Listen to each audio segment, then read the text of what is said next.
A day in my life as a night shift duty ngayong Ramadan. Pagkatapos nga ako sunduin ng driver ay dinaanan na din namin sa Madam Rupilin. Ang madam na walay kwarta. Kasabay nga din pala namin yung dalawang dental nurse ng White Wings. At syempre ang nag-iisang first lady ng opisina, si Madam Samira. Ang pasok kasi namin is 8 PM hanggang 2 AM. Ganito yung duty time kapag Ramadan. Sa mga gustong mag-apply as caregiver, siya po ang hanapin nyo, si Madam Rupilin. How's night shift? Si Buntis. I'm not okay. Lagi ka naman di okay, Ro. Ano ba? At halos kasabay ko lang din dumating dito sa training center itong si Kuya na mag-i-enroll for 2 months caregiver course. Kaya sa mga nagbabalak mag-enroll dito sa Dr. Care, pwede kayong pumunta ng 10 AM hanggang 4 PM at sa gabi naman andito ako 8 PM hanggang 2 AM. Kaya sa mga nagbabalak mang ma-enroll at makita ang kagwapuhan ko, punta lang kayo ng 8 PM hanggang 1 AM. Siyempre, pag nasa office ka, hindi pwedeng mawala ang kape. Kaya nag-init na ako ng tubig para makapagtimpla na din ako. Pagkatapos nga niyan, ay kunwari naglilinis-linisan ako dito, pero hindi ko naman talaga ito ginagawa dahil for the vlog lang ito. Isinama ko na din itong desktop ni Ma'am Grace kasi sa kanya din naman itong brush. Pagkatapos nga niyan, ay nag-live na din ako sa Facebook page ng Dr. Care para na i-announce na magsisimula ng klase sa March 7. At ongoing pa din ang enrollment para sa 2 months caregiver course at second batch CNA. Ganun din sa Jeddah at sa Dammam.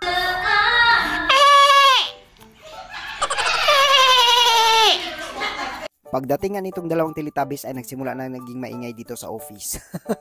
Sila nga pala si Ma'am Rika at si Ma'am Jera, yung mga head nurse ng home care. Pagkatapos ko nga mag-live niyan ay pinasok ko na tong television na ginamit noong graduation noong Friday.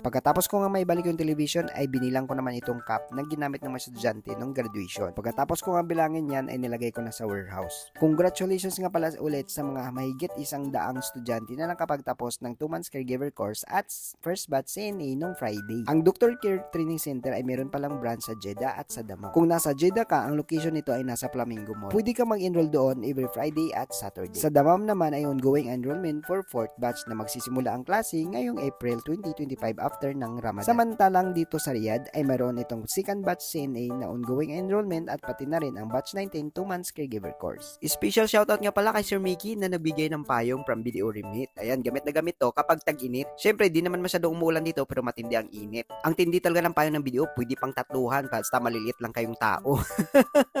Pa-out na nga ako niyan tapos tumawag na pala si Madam Rubilin kasi andaw na daw yung driver. Kasi pares lang naman kami ng lugar na uuwian dito sa safest place, Umal Hamam. Shoutout sa mga FW na gustong mag-open ng BDO Kabayan Savings Account, mag-PM lang kayo sa comment section or i-direct PM nyo ako dito sa page at i-follow nyo na din ang Nonoy Kevin.